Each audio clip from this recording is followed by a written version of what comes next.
ఒక కస్టమర్ అయితే ఈ బండి అమ్ము భయ్యా అని చెప్పేసి డీటెయిల్స్ అయితే పెట్టాడండి. ఇదొచ్చేసి Pulsar blue with black colour variant అండి. 125 సీసీ వెహికల్ అనమాట ఇది. 150 అయితే కాదు చూసుకోండి. సో, ఇదేంటంటే ఇదే ఇయర్ 2025 జాన్వరి 1కి అయితే కొత్త వెహికల్ అని తీసుకున్నాడంట కస్టమర్ అయితే.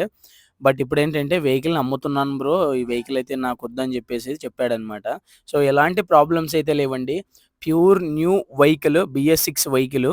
ఓకేనా. సో, మనోడు వీడియో తీయమంటే ఎట్లా పడితే అట్లా తీసాడు. నో ప్రాబ్లమ్ ఏమనుకోకండి. మరి బైక్ ఉన్న లొకేషన్ వచ్చేసి నూజివీడు అండి. నూజివీడులోనైతే వెహికల్ అయితే అవైలబుల్‌గా ఉంది. మీరు ఎవరైనా వెహికల్ తీసుకోవాలి అనుకున్న వాళ్ళేంటంటే నేను డిస్క్రిప్షన్‌లో కస్టమర్ నంబర్ ఇచ్చాను. మీరు కస్టమర్‌కి నేరుగా కాల్ చేసి మీరైతే మాట్లాడుకోవచ్చు.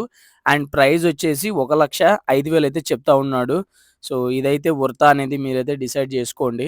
సో, మాక్సిమం కొత్త వెహికల్ వచ్చేసి 1,25,000 అయితే ఉందన్నమాట వెహికల్ అనేది. ఇదొచ్చేసి 1,05,000 అయితే చెప్తా ఉన్నాడు.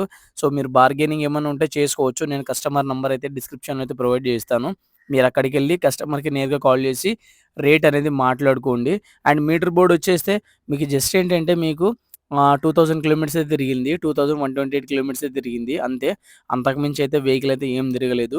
సో, నీట్ కండిషన్‌లో ఉంది భయ్యా అని చెప్తా ఉన్నాడు కస్టమర్ అయితే. ఇంట్రెస్టెడ్ పర్సన్స్ ఎవరైనా ఉంటే కస్టమర్‌కి నేరుగా కాల్ చేసి మీరు రేట్ అనేది మాట్లాడుకోండి. ఎవరు కూడా టైమ్ పాస్ కాల్స్ అయితే చేయకండి ప్లీజ్. ఓకేనా. అలాగే మీలో ఎవరైనా కూడా వెహికల్‌ని ఇలా అమ్మాలనుకుంటే నాకు డీటెయిల్స్ అయితే షేర్ చేయండి. నా ఇన్‌స్టాగ్రామ్ ఐడీ కూడా నేను డిస్క్రిప్షన్‌లో ప్రొవైడ్ చేస్తాను. అక్కడి నుంచి అయితే నాకు మెసేజ్ చేసి డీటెయిల్స్ అయితే పంపించండి గైస్. ఓకేనా. So, thanks for watching this video and జై హింద్.